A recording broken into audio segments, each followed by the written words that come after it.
Hey, it's Jamaison, and it is time to make frit. So I am going to do this quenching method in the kiln, but there's a woman named Susan on Facebook who had suggested another way to make frit, and I'm going to combine her idea with this kiln quenching method and see how it turns out. So stay tuned and I'll show you what that is. But right now I've got 5 different colanders, stainless steel pots. I'm going to fill them with pieces. These are just things I didn't care for how they turned out. And this one I ramped too fast. It broke on the way to its slump, so that's going to become frit. And then these are, you've maybe seen me do this before. I really like Tabitha's confetti, but man, when you try to break that stuff up, it just goes everywhere. Makes a huge mess and goes everywhere. So I fire it into a big patty on the kiln shelf directly, and now I'm going to turn it into frit. So anyway, and then I also have still a whole bunch of clear cutoffs. So I'm going to put these into my pots and start to heat them in the kiln, and I'll come back and show you what it looks like when we're ready to go on to the next step. All right, so let me just talk about what's going to happen here. The kiln is clicking away. It's almost at 1,000 degrees. It's probably an arbitrary number, but I like to go up to 1,000. That's worked well for me in the past. And so what I will do, I've got my long pole here with a hook on it. And so I will carefully open the kiln. I will hook one of the baskets, and then I will walk it out to the driveway where I have some 5-gallon buckets that are filled with cold water, and I will plunge it down in there, and I'm going to do these one by one. And so I've got this like little camera mount that goes around my neck, so I'm going to wear that. So it might be a little shaky, not sure exactly what you'll see, but that'll keep my hands free and make this a little bit safer for me. Speaking of safety, you know, I'm going to wear some glasses just in case there's something crazy that pops, but in the times that I've done this, it's really not that bad. I mean, the water will bubble and splash up a little bit, but you know, it's not, I know 1,000 degrees sounds like it's awful, but it's really, there's nothing that's too unsafe about this. So you know, you do you, I'll do me, but I'll put the camera on here a little bit so that I've got 2 hands, and then walk through the process. I'm going to open the kiln lid, grab one, close the lid again so that I can keep the others at 1,000 degrees while I do these one by one. All right, we're pretty much at temperature, just a little under 1,000, but I'm antsy and want to get going. So I'm going to, I have this heat resistant glove. I don't remember how high it goes up to. It's not, it's certainly not Kevlar and some of the stuff that other people use, but it's good enough for me, and I just want to use it as I'm opening the kiln. So here we go.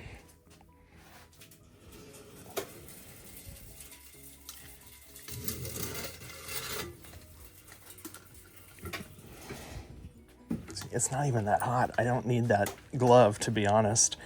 All right, so now I'm walking this out and go to my first bucket.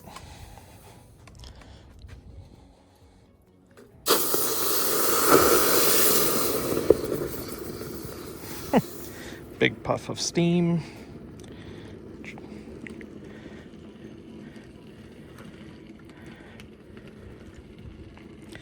And, you know, I've got plenty of room here in the bucket, so I can touch the sides if I want to. I mean, this is not going to immediately melt that plastic bucket. I do not need to worry about that. So now I'm just going to put it down in there and unhook it. Go get my next one. I've got 5 baskets and only 4 buckets. So one of them I'm going to have to reuse here. All right, next.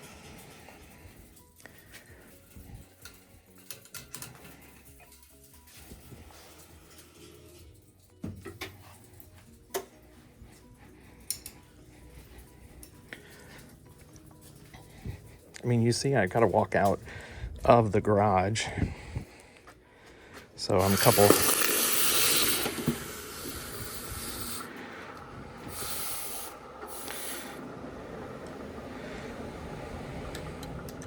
Okay.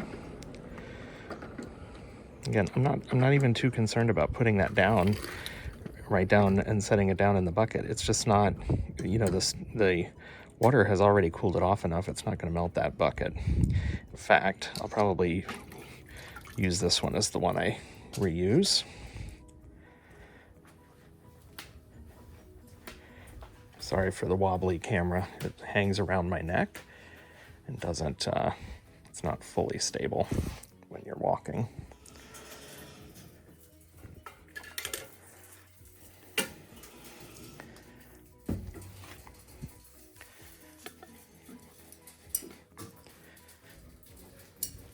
Can you hear it tinking?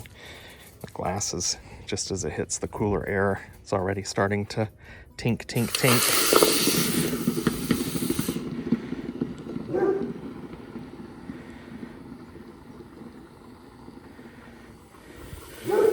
Look at that bowl.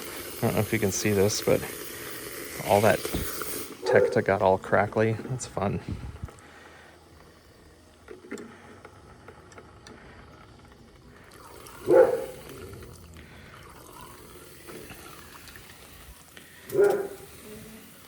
Next.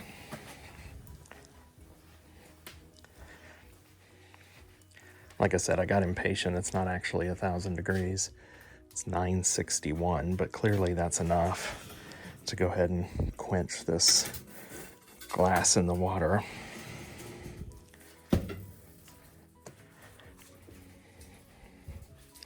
This is all green, but look how bright some of those colors are. Red because of the heat. I don't know if you can see that or not.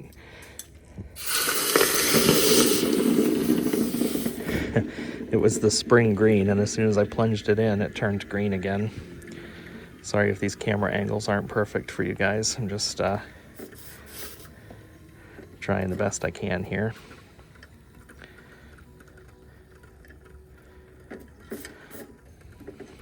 Just gonna let that down in there. Again, I'm not worried about that melting the bottom of the bucket. Maybe I'll learn a lesson here and I'll be wrong, but it's just not, once it hits that water, it's cooling off fast. It's not gonna be hot enough to melt that bucket. Last one.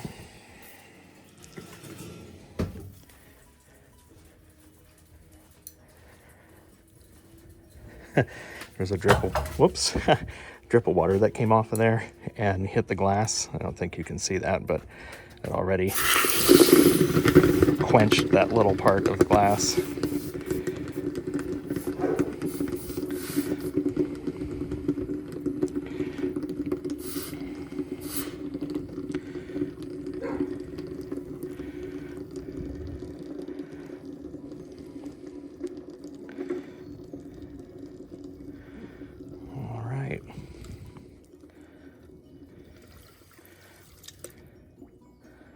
Those were two different failed pieces, but the colors were all kind of complementary, so I'm just going to crush those up together, and then it'll become something that I put in, like the paw print molds that I love so much and that I donate to the paws to the animal shelter.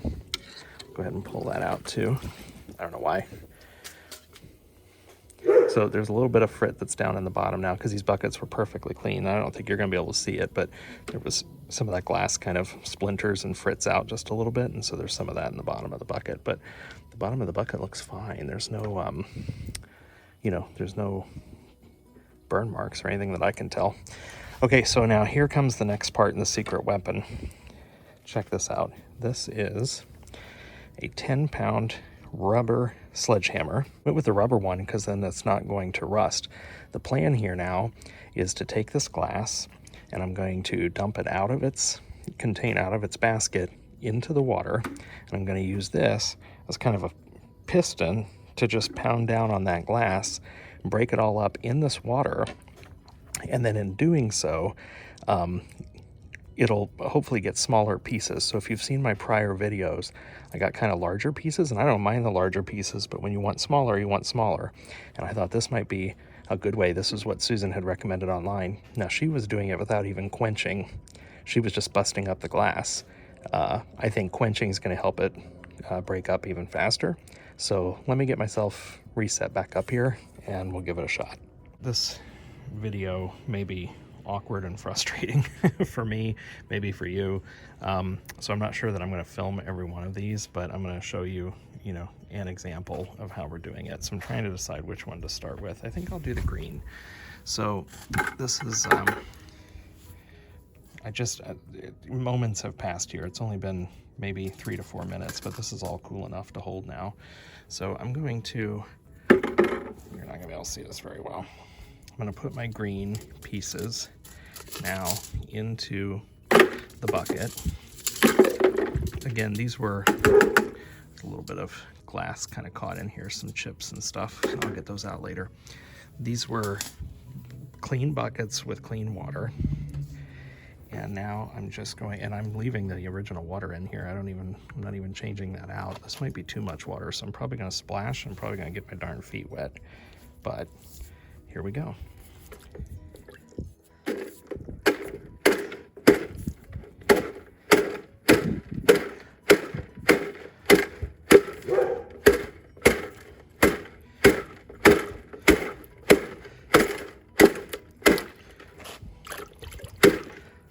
Again, this is a 10-pound sledgehammer rubber that I bought from Amazon. It was only like 30 bucks, something like that. Of course, Amazon prices change all the time. It depends on when you order it, where you live. I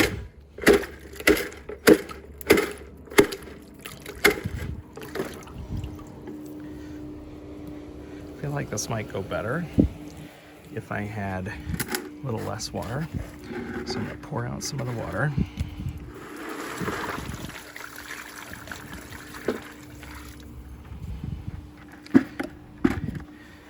So the chunks are still pretty big.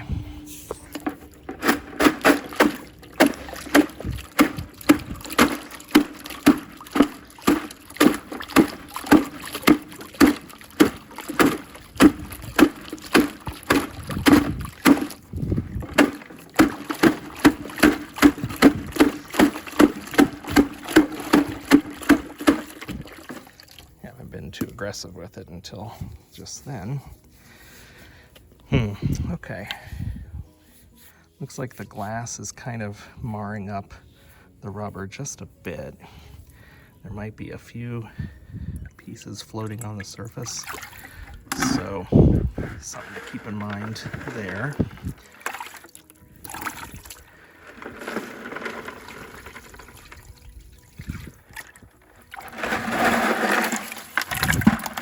So some bigger chunks, but then fair amount of smaller frit too. Sorry, didn't realize you couldn't see that.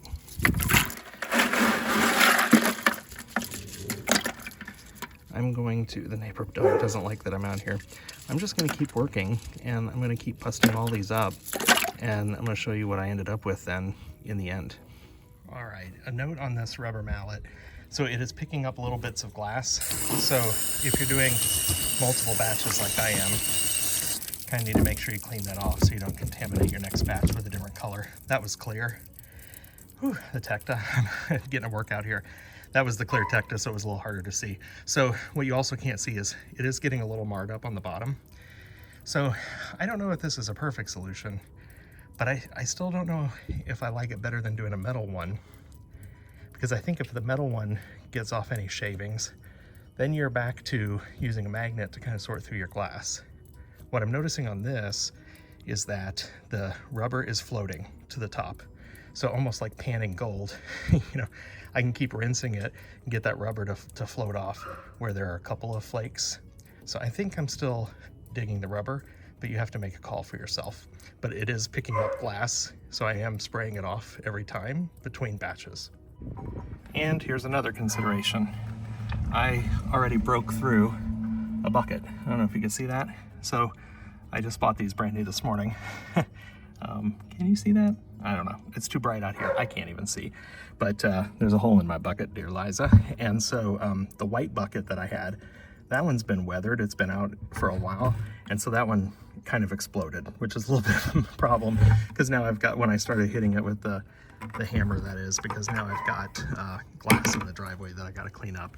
But these Home Depot ones were brand new, and I guess I was a little too aggressive with it, and this one broke. I haven't inspected the other ones yet, but that's something else you have to keep in mind on a project like this.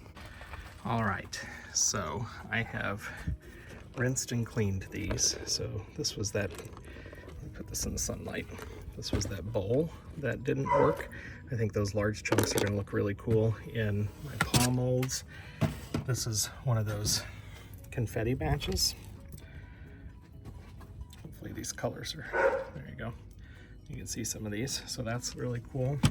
This variety of purples is amazing. Here's that piece that had some aqua, actually it's turquoise, French vanilla, some browns, so that'll look cool in those molds as well. And we just admire how beautiful this green is. So I use this as kind of chopped up bits at the bottom of landscape pieces to look like grass. And so I chopped this one up more. These others have a little bit bigger chunks still, and I don't mind because I actually like the bigger chunks when I'm doing things in a mold, like the paw print mold, because I like to see some of those color variations. But in this case, if this becomes grass, I like some of the smaller bits. And then here's my clear tecta. So what you probably can't see in here is that there was still a fair amount of the black rubber in here, and it did not float to the top and come out as much as I had hoped. And underneath this frit, there's still some in there. So once this is dry, I'm gonna have to go through and make sure I get all that rubber out. I didn't notice it as much in the others. Now, part of that's because of the color. So I'm not convinced that these aren't fully clean from rubber, but this was the last batch that I did. And so arguably the mallet was showing its wear by then. And so there was a fair amount in here. It was also pretty easy to see among the clear. So on the mallet itself, I don't think so. I don't think I'm gonna use that anymore because that rubber just chipped off too much. So my, $40, $35, $40 experiment here helps you learn maybe not to go that route. So maybe a metal one is best, and just make sure that there aren't any metal shavings that are coming off if this is something that you want to pursue. So the other two Home Depot buckets did not break, but I don't know. I'm not sure what else to even say about this. I still love making frit in this way. Look how much I made in what was, for me, I mean, not counting the kiln time, an hour or so here. So anyway, hope you learned something. Hope this was interesting to you. If you've got other tips, I'd love to hear them. Drop them in the comments below. Catch you later. Bye-bye.